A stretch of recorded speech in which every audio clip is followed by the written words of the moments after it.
नहरवान की लड़ाई के बाद सैयदना अली का इरादा शाम पर हमला करने का था। उन्होंने जंग की तैयारियां शुरू कर दी थीं, लेकिन दूसरी तरफ खारजियों ने साजिश तैयार की कि अली, मुआविया और अम्र बिन आस तीनों को कत्ल कर दिया जाए। उनके ख्याल में अमन इसी सूरत में कायम हो सकता था। चुनाचे इस काम के लिए 3 आदमी मुकर्रर हुए। अब्दुर्रहमान बिन मुलजम ने अली को, बरक बिन अब्दुल्लाह ने अमीर मुआविया को और अम्र बिन बकर ने अम्र बिन आस को शहीद करने का जिम्मा लिया। इन बदबख्तों ने रमजान 40 हिजरी में एक ही रोज फज्र की नमाज के वक्त इन तीनों बुजुर्गों पर हमला करने का फैसला किया। मिस्र के गवर्नर अम्र बिन आस उस रोज बीमार थे। उन्होंने उस रोज खारिजा बिन हुजाफा को नमाज पढ़ाने के लिए भेजा।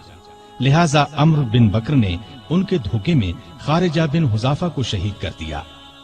दिमश्क में बरक बिन अब्दुल्लाह ने अमीर मुआविया पर हमला उस वक्त किया जब वो मस्जिद के दरवाजे से निकल रहे थे। उन्हें मामूली जख्म आया। कूफे में अब्दुर्रहमान बिन मुलजम मलून सैयदना अली के रास्ते में छुपकर बैठ गया। जब वो फज्र की नमाज के लिए मस्जिद की तरफ चले तो उन पर तलवार का वार किया। सर पर शदीद जख्म आया। इब्ने मुलजम को गिरफ्तार कर लिया गया।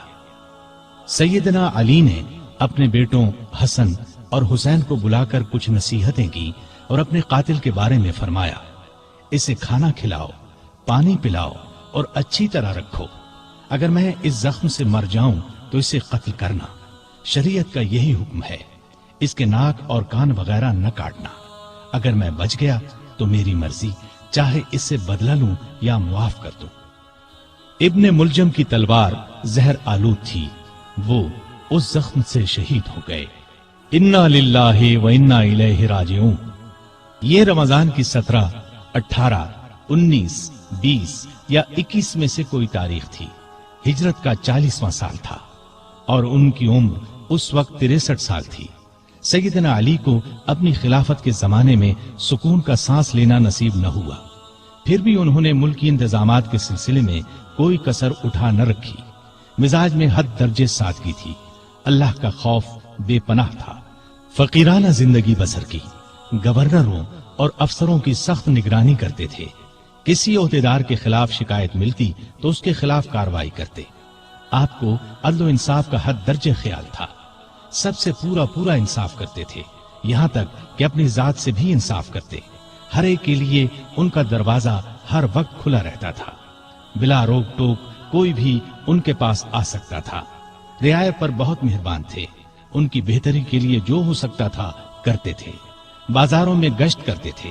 बैतुल माल में जो रकम जमा होती थी खुले दिल के साथ गरीबों, मिस्कीनों और दूसरे हकदारों में तकसीम फरमा देते। गैर मुस्लिमों के साथ भी अच्छा बर्ताव करते थे। बसरे के गवर्नर उस्मान बिन हुनैफ ने किसी अमीर आदमी की दावत कबूल कर ली। आपको इत्ला मिली तो उसे लिखा, ऐ इब्ने हुनैफ, मैंने सुना है कि बसरे के एक दौलतमंद ने तुम्हें बड़ी शानदार दावत दी। तुमने ये दावत कबूल कर ली और किस्म किस्म के खाने बड़े इत्मीनान और बड़े मजे से खाए।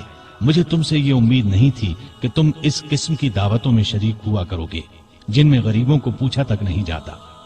अपने हक से ज्यादा बैतुल माल से एक पैसा भी लेना हराम समझते थे।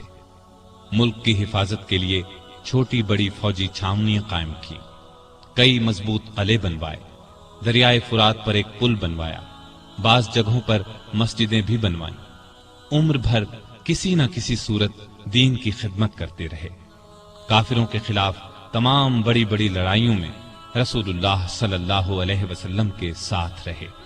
हर लड़ाई में जान हथेली पर रखकर लड़े। यमन के हजारों लोगों को अपनी कोशिशों से मुसलमान बनाया। उनको एक बार इत्तिला मिली कि कुछ लोग हैं जो उन्हें माबूद मानते हैं। आपने उन लोगों को पकड़वाया और सख्त सजा दी। अलबत्ता जिन लोगों ने तौबा की उन्हें छोड़ दिया। सैयदना अली रजी अल्लाह अन्हु ने मिसाली जिंदगी बसर की। तमाम जिंदगी मामूली से मकान में रहे। दरवाजे पर कोई दरबान नहीं होता था। शान और शौकत से नफरत थी। कपड़ों में पैबंद लगे होते, पैबंद खुद ही लगा लेते। दुकानदारों को चेक करते थे। अपना वजीफा और दूसरी आमदनी खैरात कर देते थे। एक दिन अपने खादिम कंबर को बाजार ले गए। अपने लिए मोटा झूठा कपड़ा खरीदा, उसके लिए कीमती। उसने कहा, میرے لیے ایسے کپڑے کی کیا ضرورت تھی؟ آپ نے فرمایا، بھئی تم جوان ہو، تمہارے لیے اچھا کپڑا ہونا چاہیے، میرا کیا ہے، بوڑھا ہوں، بازار سے سودا خود لاتے۔ زریر نامی شخص نے آپ کے دسترخوان پر سادہ کھانا دیکھ کر کہا، آپ کو پرندوں کا گوشت پسند نہیں؟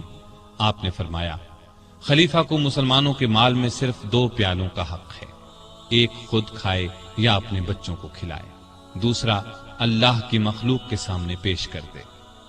عید سے چند روز پہلے کسی نے آپ کے کپڑوں میں پیوند دیکھ کر کہا، امیر المومنین، آپ 2 درہم میں ایک نیا جوڑا کیوں نہیں خرید لیتے؟ آپ نے فرمایا، مجھے شرم آتی ہے کہ میں نئے کپڑے پہنوں اور کوفے میں ہزاروں آدمیوں نے پرانے کپڑے پہن رکھے ہوں۔ کہیں سے مال آتا تو تمام کا تمام تقسیم کر دیتے، اس میں سے اپنے لیے کوئی خاص چیز لیتے، نہ رشتہ داروں کو ان کے حصے سے زیادہ دیتے۔